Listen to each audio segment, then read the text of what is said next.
بسم الله الرحمن الرحيم. السلام عليكم ورحمة الله وبركاته. مشاهدينا الكرام، مشاهدي قناة بداية، أسعد الله أوقاتكم بالخير والمسرات، وحياكم الله في برنامجكم شقتنا وفي فقرة طاولة الإقناع.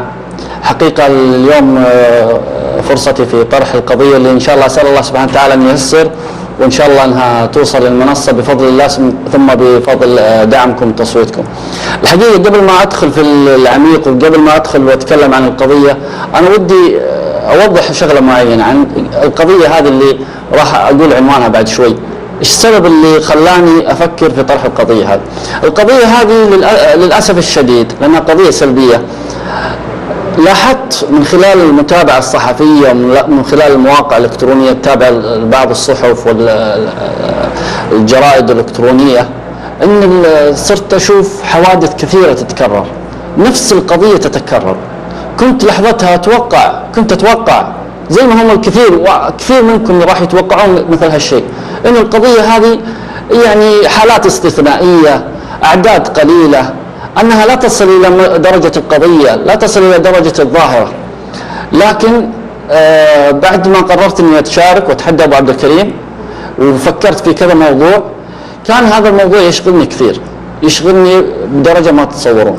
فقررت أني أسأل الجهات الرسمية، ومن الجهات الرسمية المتخصصة في المؤسسات الحكومية، ومن ضمنها هيئة الأمر بالمعروف والنهي عن المنكر. سألتهم هل القضية هذه فعلا موجودة؟ هل هي موجودة في المجتمع السعودي؟ أم المسألة مجرد حالات؟ طبعا القضية هذه هي هروب الفتيات من المنازل. ما هي الأسباب وما هي الحلول؟ ذكروا لي أن القضية فعلا أنها أصبحت ظاهرة وأنها موجودة، وأن مجتمعنا السعودي يعاني منها. هذا المجتمع المحافظ المتدين، هذا المجتمع القائم على شريعة الله، أصبح يعاني من قضية لم نكن نسمع بها قبل 20 سنة ولا حتى قبل 15 سنة. القضية هذه هي هروب الفتيات. يا ترى ما هي الأسباب وما هي الحلول؟ هذه اللي راح أناقشها بإذن الله تعالى في موضوع المنصة بإذن الله تعالى إذا وصلت للمنصة.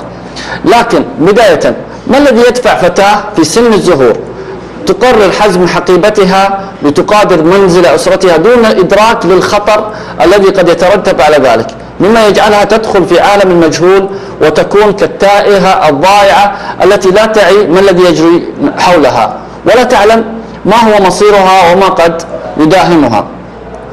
إن الفتاة عندما تحزم حقائبها وتعزم على الهرب فهي تقدم على خطوة بالغة الخطورة لا يمكن إصلاحها، فهي تتجه لمستقبل رمادي وتترك أسرتها مدمرة محطمة.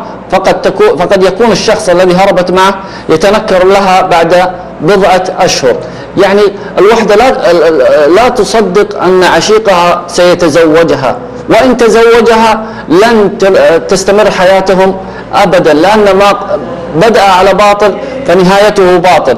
حقيقة أنا يعني لو أن الفتاة فكرت مليا أنها لو هربت مع شخص ثم تنكر لها أين ستذهب وماذا سيكون حالها ولما أقدمت على مثل هذه الخطوة. هنا معلومة مهمة ودي أذكرها، أن الهاربات من منازل أسرهم تجدهن بعد فترة للأسف أن أصبح كثير منهم يعملن في بيوت الدعارة، ولأنها خلاص أصبحت مضطرة لمثل هذه الأشياء. طبعا المعلومة الخطيرة واللي صراحة مؤسفة أنها قد تستعمل من قبل المروجين المخدرات وتعيش مأساة كثيرة. وقد تحدثت بعض الصحف المحلية عن إحصائية للهاربات في المملكة، فبلغ تعدادهن 3000 شابة. وشهدت المدينة المقدسة مكة المكرمة أعلى نسبة هروب، تليها مدينة الرياض. تخيلوا، هذه الإحصائية كانت في عام 2007.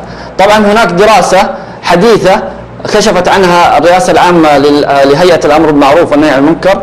تقول الدراسة أن النسبة الكبرى من الفتيات الهاربات تندرج في الفئة العمرية بين 16 و20 سنة. تخيلوا، بين 16 و20 سنة بنسبة تقارب 51.4%. تليها الفئة العمرية بين 21 و 25 سنة بنسبة تقدر ب 38.5%. وأظهرت الدراسة التي عدتها هيئة الأمر بالمعروف والنهي عن المنكر عن هروب الفتيات أن 58.7% من الفتيات الموقوفات